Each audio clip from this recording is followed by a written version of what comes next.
Olá, hoje eu vou explicar um pouco sobre algoritmos de classificação. Nesse trabalho, eu vou abordar alguns tópicos, sendo eles o que é um algoritmo de classificação, a história do algoritmo escolhido aqui e também um pouco sobre a história de machine learning, um fluxo de modelagem genérico e o como funciona o algoritmo escolhido no trabalho, que é o Random Forest. Eu vou falar também um pouco das áreas de aplicação para esses algoritmos e também a solução de um problema que foi escolhido através de um dataset. O que seria um algoritmo de classificação? De forma resumida, o algoritmo de classificação ele serve para separar o nosso dataset entre duas classes definidas. Isso vai ser feito através de um aprendizado supervisionado, onde será realizada a tratagem de um dataset, a inserção desse dataset para o treinamento do modelo. O modelo separará o dataset entre duas partes, sendo uma de teste e uma de treino. Ele irá aprender com esse dataset e fazer as novas predições com novos dados que entrarão nesse dataset, fazendo assim a classificação desses novos dados. Ele é bem simples, de forma resumida, né? E ele serve para diversas áreas e diversos segmentos. Abordando um pouco sobre a história de inteligência artificial, machine learning e do Random Forest, em 1950 nós tivemos os primeiros indícios de inteligência artificial. Em 1943, se eu não me engano, tivemos o primeiro artigo falando um pouco sobre redes neurais. Mas foi algo bem simples, entre aspas, né? Foi algo inicial ali, mas o marco realmente foi em 1950, onde com Alan Turing nós tivemos a criação de um método de reconhecimento se era possível uma máquina se comportar como um humano. Isso foi denominado o jogo da imitação, que deu origem ao filme tão conhecido hoje. Eu vou passar um pouco sobre essa história mais por cima, porque realmente o nosso foco aqui é sobre o Random Forest. Em 1980, nós tivemos o início ali de machine learning. Dizem que 1980, 70 até 80 foi um momento meio nebuloso para a inteligência artificial, porque não tiveram tanto crescimento, não teve tantas inovações no período. Mas em 1980 nós tivemos uma expressiva movimentação nesse campo, que em 1982 o Japão começou a utilizar o machine learning nas suas redes de produção, isso fazendo o Japão sair um pouco na frente na indústria. Tá? Em machine learning, nós tivemos esse marco em 1980. E já o Random Forest, que foi o algoritmo escolhido aqui no trabalho, ele se deu em origem em 1985. O Random Forest ele é caracterizado pelas suas árvores de decisão. As árvores de decisões já eram conhecidas nesse momento, elas já eram existentes. Com o nosso criador Tim Kam-ho, ele propôs um algoritmo onde era feito com diversas árvores de decisão, sendo elas todas exclusivas e apartadas, fazendo com que a precisão do algoritmo se tornasse maior. E isso também sem sofrer o overfitting do algoritmo. Isso trouxe ali uma grande inovação no quesito algoritmo de classificação. Então, o algoritmo de classificação Random Forest ele surgiu em 1995 a partir de Tim Kam-ho, onde ele fez essa proposta de novas árvores, diversas árvores randômicas exclusivas para tomar essa decisão. Abordando aqui um pouco sobre o fluxo de modelagem em si, ele se trata de como será realizado o nosso projeto, assim dizendo. Começa com a importação de dados, ali o seu dataset tratado ou não, você faz o tratamento desses dados. Depois disso é feita a divisão de grupos entre teste e treinamento. O treinamento serve para, como o próprio nome já diz, treinar o modelo.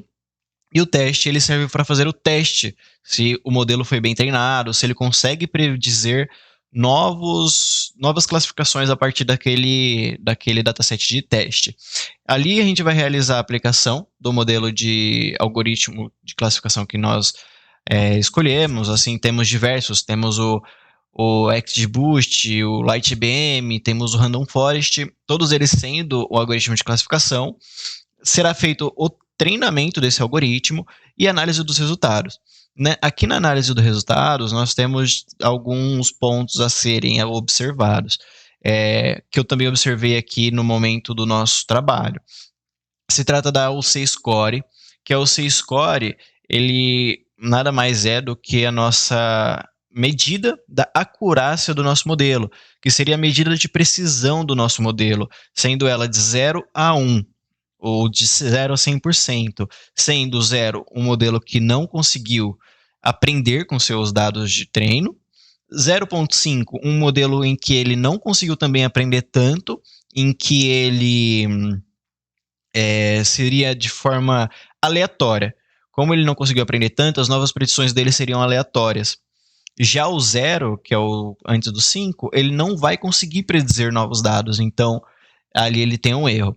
O 1, ele seria considerado o perfeito, porém, ele entra na parte de overfit, então não seria o nosso ideal também, porque ele não estaria aprendendo com o dataset, ele estaria decorando o dataset. Então, com isso, ele vai simplesmente nos dizer o que ele as predições dele seriam em base do dataset. Coisas diferentes do dataset ele não conseguiria prever ou predizer com tanta precisão.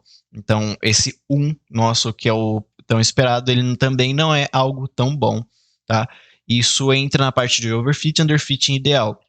O overfit seria isso, ele decorar com o nosso dataset, então as novas predições dele seriam em base com essa decoração e não com o aprendizado dele. O underfit, onde ele não foi capaz de aprender com o dataset, sendo mas sendo problemas ou do algoritmo ou do dataset que não é ideal para o aprendizado do modelo. E ali a gente tem o ideal. O ideal que seria ali entre nossa UC de 0,78 a 0,9 seria o nosso score ideal, onde ele conseguiu ter um bom aprendizado, em que ele consiga predizer novos dados quando entrar nesse dataset. E por fim, a gente tem a análise gráfica, que ali a gente vai analisar como foi o aprendizado do modelo, quais foram as predições deles, e realmente ter uma visão mais nítida desse aprendizado. Bom, no slide passado nós tivemos um overview de como funciona um algoritmo de classificação em si, como ele trabalha, quais são os passo a passo, entre aspas, de um algoritmo. Aqui eu vou falar um pouco do Random Forest. Como funciona o Random Forest? O Random Forest, ele pega, assim como no outro slide eu disse, ele também faz a separação do seu dataset entre treino e teste, e ele pega uma amostra aleatória da sua base de treino. Ele não pega nada subsequente, ele pega tudo aleatório para ter uma acurácia maior desses dados. Então ele pega essa separação da sua base de treino e assim ele vai treinar um número definido de árvores para suas decisões. Então esse número é definido na hora da sua programação. Quando você usa o Random Forest, ele por default ele já vem com 100 estimadores, que seriam ali 100 árvores para as suas decisões. E ali a gente consegue usar diversos outros estimadores. Aqui nessa foto nós temos 3 e aqui nós tivemos 200. Então isso é definido pela pessoa no momento da criação do algoritmo, tá? A geração desses novos nós, das suas árvores, eles são feitos a partir de amostras aleatórias de variáveis. Ele pega as amostras da base de treino e ele vê se é necessário realizar novas criações de nós ou não, tá? E ali os números de nós também são feitos assim. Aqui nós temos uma diferença entre uma árvore de decisão simples e uma árvore o Random Forest. Uma árvore de decisão simples, ela funciona somente ela, tá? O Random Forest são diversas árvores de decisão realizando a classificação ali desses dados. Então a gente tem aqui nessa foto, olha, a classificação das classes 1 e das classes 2. Então são diversas árvores, todas elas independentes, tomando as suas decisões através do nosso dataset, tá? Como eu disse, cada árvore faz sua predição independentemente das demais, então não são elas não são interligadas e nem influenciadas por nenhuma outra árvore. Cada árvore vai ter a sua decisão a partir do aprendizado do seu dataset. E nisso, para chegar à nossa predição final, é feito meio que uma votação. E realmente é feita uma votação entre essas árvores. Quais foram os resultados das árvores? E isso é feito uma votação. O maior número votado será realizado como o nosso resultado final. Então, um exemplo, a gente tem aqui um dataset com os zeros e uns. Nós temos 40 zeros e 60 uns.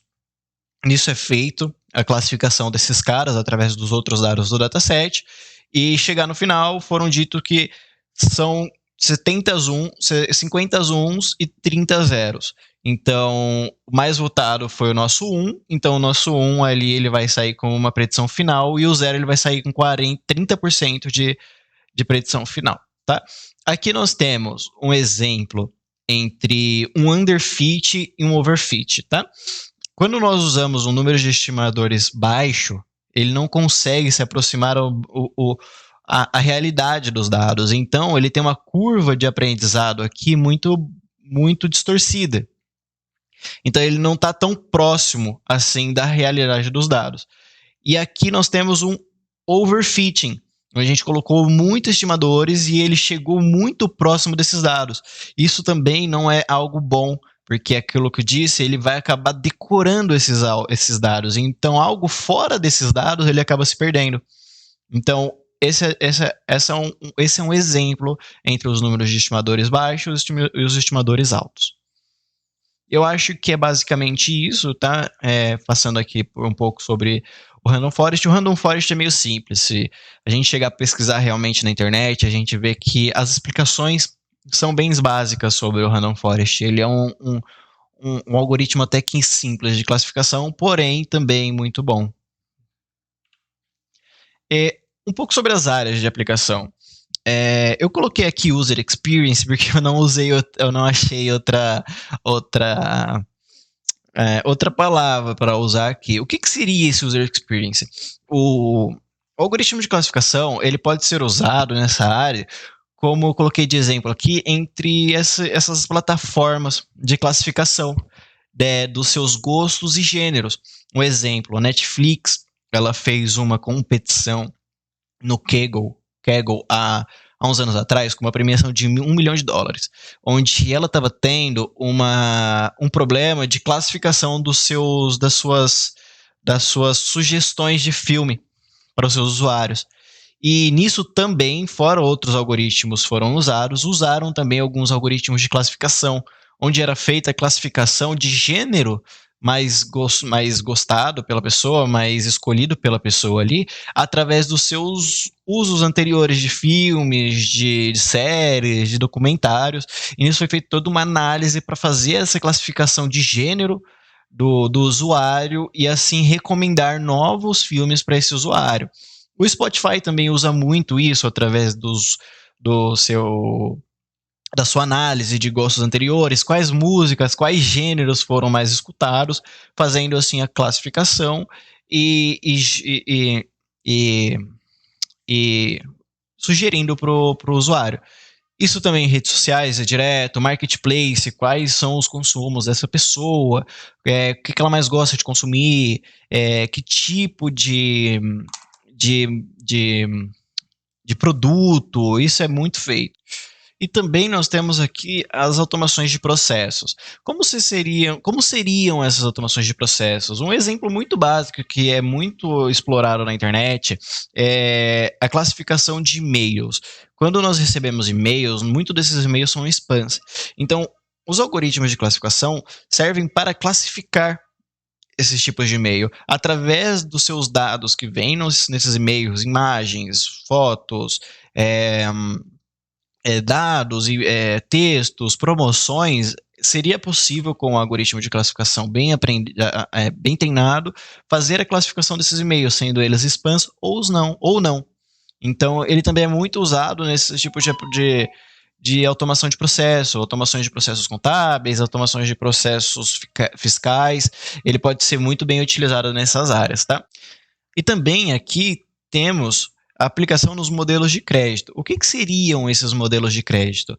Esses modelos de crédito seriam análise de classificações através dos dados das pessoas, a sua faixa etária, a sua condição social, a sua localização, o seu gênero, isso classificando a pessoa se ela seria um bom pagador ou se ela seria um mau pagador.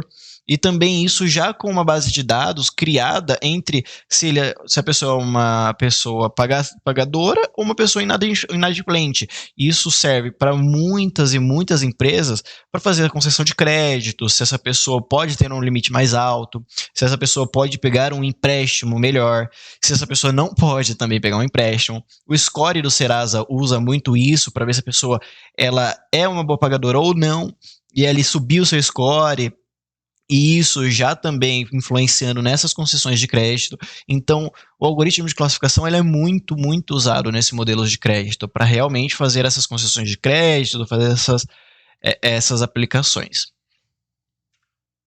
Aqui na solução de problema. Na solução de problema, foi escolhido um dataset através do Kaggle de CSGO. Nesse dataset, se trata de dados das partidas, mais de 150 mil partidas do jogo e os dados desses jogadores. Foi feito alguns estudos de caso aqui entre as relações dos dados do dataset com o número de vitórias desses jogadores nas suas partidas. Tá?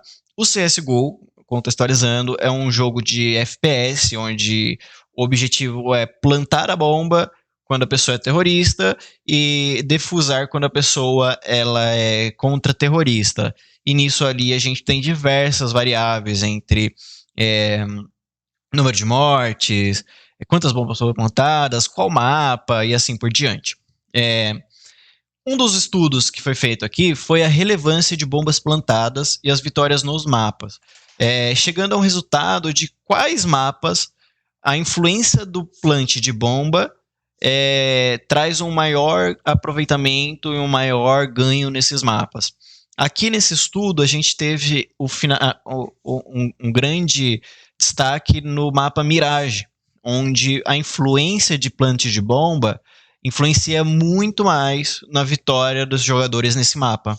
E o menor foi o Ancient.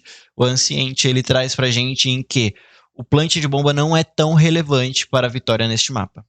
Tá? Fora isso, também tivemos a correlação entre essas variáveis, sendo quais eram as mais relacionadas ali entre elas, sendo a quantidade de kill, ela é maior quando é realizada com headshot. A gente teve aqui uma grande correlação entre eles, dizendo que quanto maior a quantidade de headshot, maior o número de kill, e assim também o número de dano, sendo ele quanto maior o headshot, quanto mais headshot, mais dano você dá na pessoa. E aqui também tivemos outras classificações, correlações que não são relacionadas, e também faz muito sentido, onde você morrer faz você ganhar? Muito pelo contrário, quanto mais você morre, mais você perde.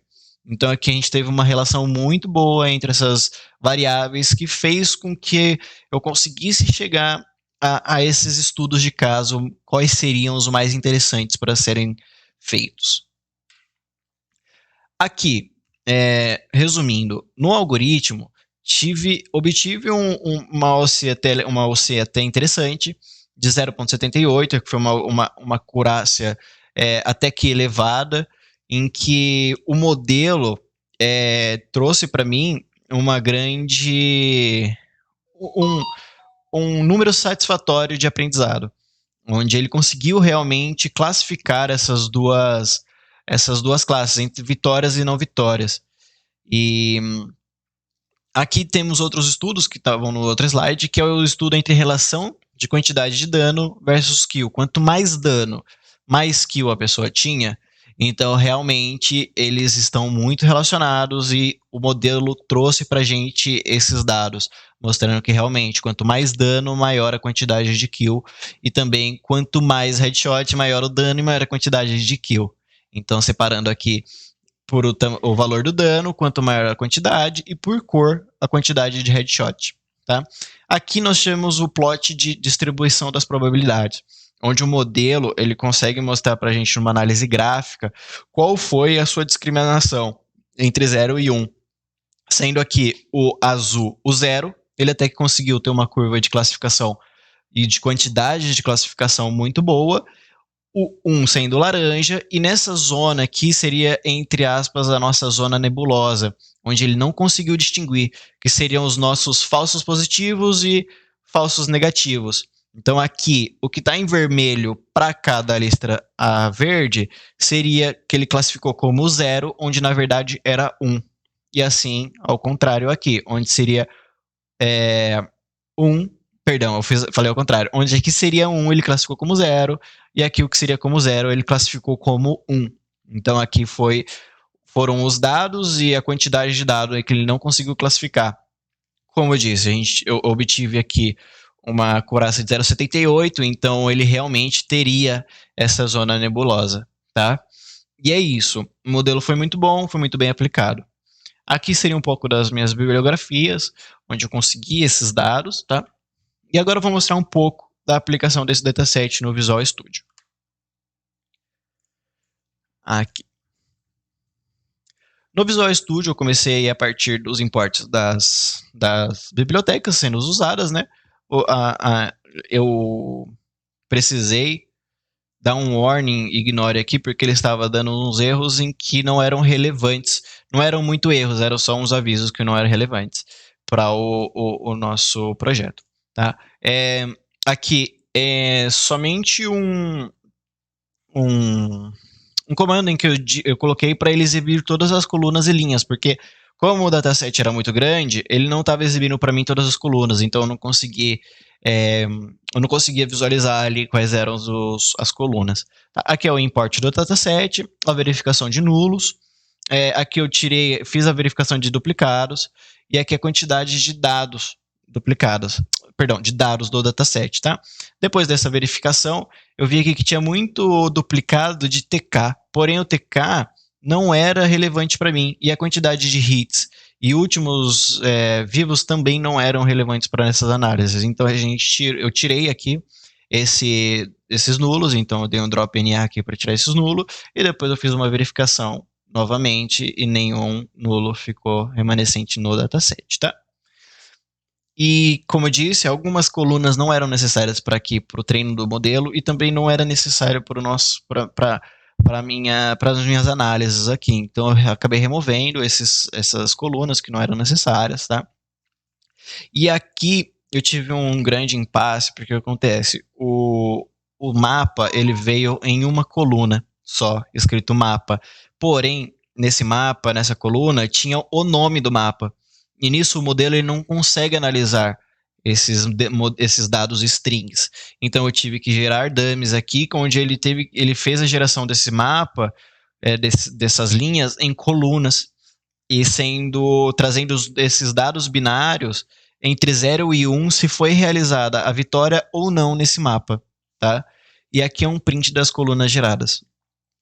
Tá? Então aqui eu fiz aquela análise exploratória, onde foi realizada as vitórias de mapas pelas quantidades de plantas de bomba.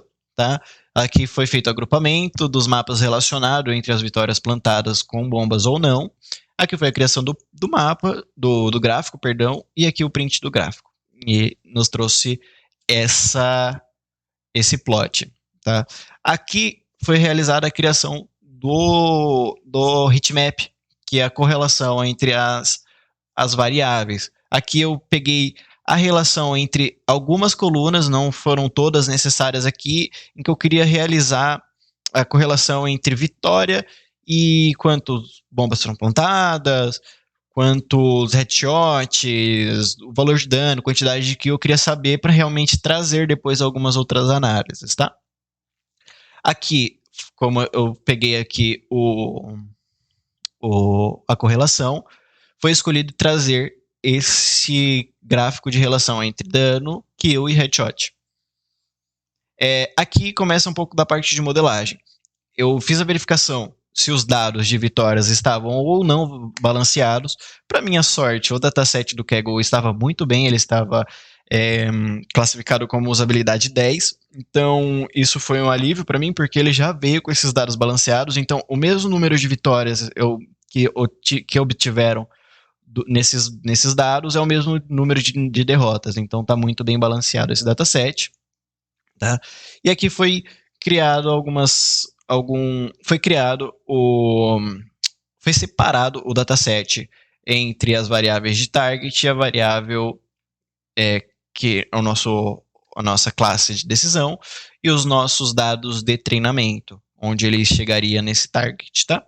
Aqui a separação das variáveis, tirando o target do X e colocando somente o target no Y. Tá? Aqui foram criadas as classes de treino e teste, tá? A separação do número de teste, e aqui a gente eu fiz um ajuste de dimensão ali nesse dataset devido ao NumPy não aceitar uma coluna, ele aceitar somente somente os dados mesmo em si, tá?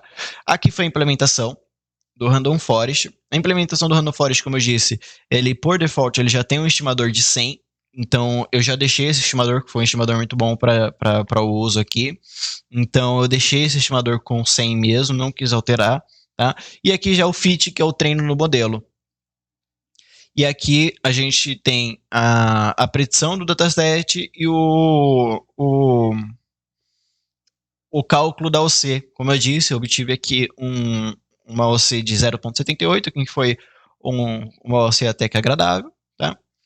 E aqui temos as marcações das importâncias das variáveis, porque aqui no final eu fiz um feature importance, eu não coloquei no trabalho porque não tinha muito espaço ali, mas aqui mostra um pouco do feature importance, que são as variáveis mais importantes do dataset para o treinamento do modelo. Eles foram os que mais se relevaram, em que são elas são relacionadas quanto à quantidade de morte e a quantidade de sobrevivência. Uma está relacionada à outra, e essas foram as variáveis mais relevantes para o treinamento do modelo, tá bom? Do algoritmo.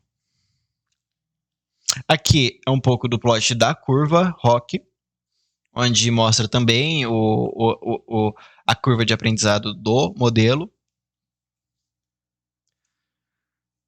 E aqui é o último plot em que foi feito o cálculo da probabilidade estimada e a inserção depois do target no data frame. Como eu disse, para não ter um overfit, eu tive que retirar o target do xtrain e colocar no ytrain, porque assim ele pegava os dados do x para prever os dados de y.